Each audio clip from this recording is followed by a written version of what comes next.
Di warung nasi goreng tertulis harga Rp20.000 per porsi. Seorang gadis kecil bertanya, kalau beli banyak bisa diskon. Pemilik bertanya, mau beli berapa? Gadis itu menjawab, Rp6 juta. Pemilik terkejut, buru-buru berkata, baik, saya kasih diskon, Rp20.000 dapat 2 porsi, bagaimana? Gadis kecil itu menawar, tapi goreng satu persatu. Sebelum selesai Rp6 juta untukku, orang lain tak boleh menyela. Pemilik setuju, tak lama datang pembeli lain. Pemilik berkata, masih ada 600 porsi di depan, setelah selesai baru untuk Anda. Gadis kecil berkata, kalau mau, saya jual ke kalian Rp18.000 per porsi. Dalam 2 jam, nasi goreng 6 juta terjual 10,8 juta. Gadis itu bayar 6 juta ke pemilik dan untung 4,8 juta rupiah. Apakah ceritanya selesai di sini? Belum. Suatu kali gadis itu ke pasar.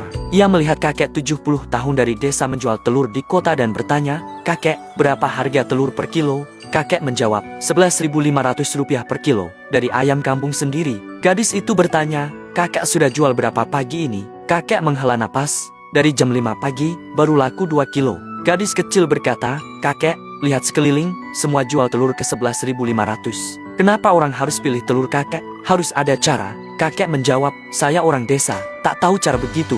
Gadis kecil berkata, kakek coba dengar saya, pasti telurnya cepat laku. Kakek tertawa, kamu masih anak kecil, bisa apa? Gadis itu berkata, coba bagi telur jadi 2 bagian. Yang kiri jual Rp11.500, yang kanan jual Rp13.500. Kakek bingung, yang Rp11.500 saja susah laku, apalagi Rp13.500. Gadis itu berkata, percayalah, kalau sampai sore tidak laku, aku beli semua. Akhirnya kakek coba, tak lama, ada 2 ibu hamil datang. Setelah mendengar penjelasan gadis kecil, yang kanan telur ayam kampung dilepas bebas, makan serangga dan rumput. Yang kiri ayam dikurung, makan pakan. Kedua ibu itu langsung membeli telur seharga ke Rp13.500. Begitu pula pasangan muda yang datang kemudian, mereka juga pilih telur ke Rp13.500. Tak lama, semua telur di keranjang kanan habis. Gadis kecil berkata, kakek, sekarang pisahkan lagi keranjang kiri jadi 2. Hanya dalam 2 jam, semua telur habis terjual. Kakek gembira, anak kecil, kamu pintar sekali. Saya jual telur bertahun-tahun tidak terpikir seperti ini. Orang yang pakai pikiran, mengatur orang. Orang yang hanya pakai tenaga, diatur orang. Sejak dahulu, hukum ini tidak pernah berubah.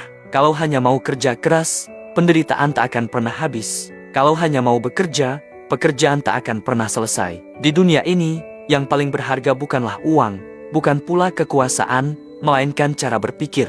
Karena itu, jangan hanya ajari anak patuh atau rajin.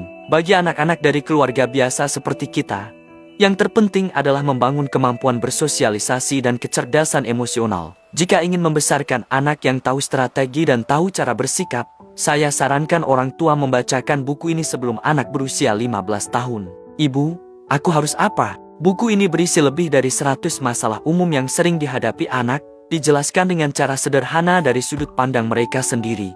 Anak yang membaca buku ini akan bertindak dengan bijak dalam setiap situasi yang dihadapinya. Dengan ilustrasi yang hidup dan gaya bahasa yang mudah dipahami, buku ini membantu anak-anak melihat diri mereka sendiri di dalamnya, lalu belajar memperbaiki dan mengembangkan diri. Buku ini akan mencerahkan dan menumbuhkan pola pikir, membantu anak menjadi pribadi dengan kecerdasan emosional. Saat ini tersedia diskon hingga 30% plus banyak hadiah menarik. Orang tua, jangan lewatkan kesempatan untuk menghadiahkan satu buku ini untuk anak Anda.